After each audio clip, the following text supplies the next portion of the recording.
Senators Joe Manchin and Lisa Murkowski are calling on Congress to reauthorize the Voting Rights Act. In a letter sent to congressional leaders, Murkowski and Manchin write that Congress must, quote, come together to reaffirm our long-standing bipartisan commitment to free, accessible, and secure elections for all. So while they don't have a name for a specific bill, lawmakers reportedly focusing on a John Lewis Voting Rights Act, which would require states with a record of discrimination in voting rights to get federal approval before changing election law.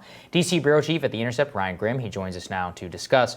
Ryan, this is a pretty big deal, given that Lisa Murkowski and Joe Manchin signed on to it. I know that HR1 was largely DOA in the Senate, and people were predicting that it was going to be some major fight here in Washington, but it never materialized. Does this maybe bring it back? What does this mean politically? This is another stage in the fight over HR1, actually, and over the filibuster. When Manchin recently said that he didn't want to do the more sweeping democracy reform legislation, which you said, the For the People Act, HR1, he said, well, why don't we do the John Lewis Act instead? And that way we don't have to, we don't have to reform the filibuster. Mm-hmm. We can do it in a bipartisan fashion. That was about a week ago. And so he has spent the days since then, trying to find Republicans who would agree with his idea of going forward with HR4, the John Lewis Act, which is basically a reauthorization of the Voting Rights Act, which John Roberts had struck down in Shelby back in, I guess, 2013.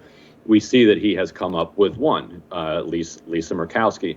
The problem for him is that this doesn't actually address the problems that HR1 is trying to solve. This would be kind of similar to saying, instead of doing this voting rights reform bill, HR1, let's do an Endangered Species Act.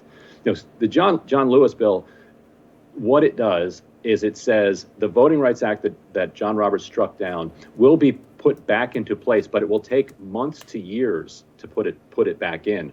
And what that means is it does nothing about the gerrymandering efforts that will happen after this cycle, and it does nothing about the voter suppression bills that have been passed in Georgia, Arizona, the ones being contemplated across the country, Texas, Florida. And so for Democrats pushing for HR1, they're like, well, HR4 is fine, but it doesn't actually have anything to do with this. And so now it's on Manchin to see if he can come up with 9 other Republicans, and if he can't, he's now bought into the idea of doing something around voting rights reform. So should this be seen as an attempt to undercut HR1?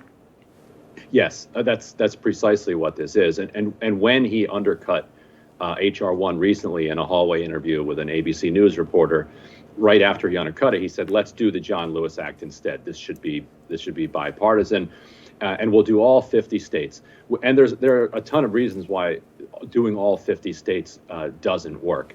You could talk to constitutional scholars about it, but basically the Voting Rights Act said that states that were in rebellion, during the Civil War, they have to pre-clear any changes that they make to their election laws with the Department of Justice.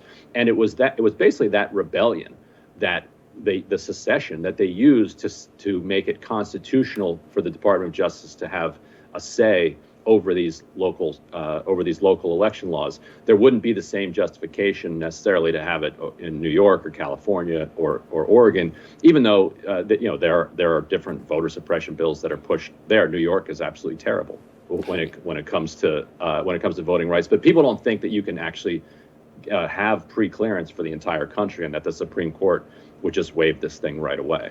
So I guess the question is well, how does this change anything? Because HR1 was already not going to happen in the Senate. This seems very likely not also going to happen in the Senate. And where does the Biden White House fall on all of this? Because it seems like one of those fights which was the major issue in American politics, and then it just disappeared. And it's like, okay, is it actually going to happen? Because now I'm hearing a police reform bill is going to pass before the next 8 days. Now this, also infrastructure. What is going on in the Senate?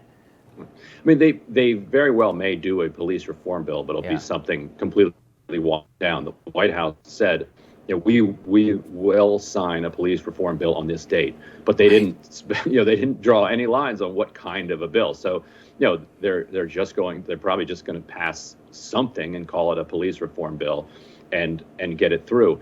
So people were hoping that HR1 would be a vehicle that could be used to break the filibuster. That certainly looks like it's not going to happen. The irony here you have 49 co-sponsors. Joe Manchin is the only one who hasn't co-sponsored HR1, but he actually co-sponsored it last session. So it's not as if he's opposed to the substance. He has literally signed his name to this bill. So backers of it need the filibuster to get chipped away at through some other mechanism. And interestingly, the most likely candidate won't be all of the things that we're talking about, but it could be the debt ceiling. If you can't find 10 Republicans to sign on to the debt ceiling, and that might actually be hard, because they recognize that it's better that the United States not default on its debt, but no individual one of them wants to put their name on lifting the debt ceiling for Joe Biden. And so if it's a financial catastrophe or reforming the filibuster, they're going to choose reforming the filibuster. And if they do that, now there's a real negotiation on around HR1. You don't get the entire thing, but all of a sudden Manchin just has to agree to some changes, and now you have 50 votes to push it through. What's the debt ceiling timing, Ryan? It's soon. What is it like? September, it's right? later. It's later this year. I believe it's September, right? So that could make for a really interesting fall. All right, we'll keep our eye on that. Thank you, Ryan. Great to see you. Thanks, man. Got it. More Rising for you after this.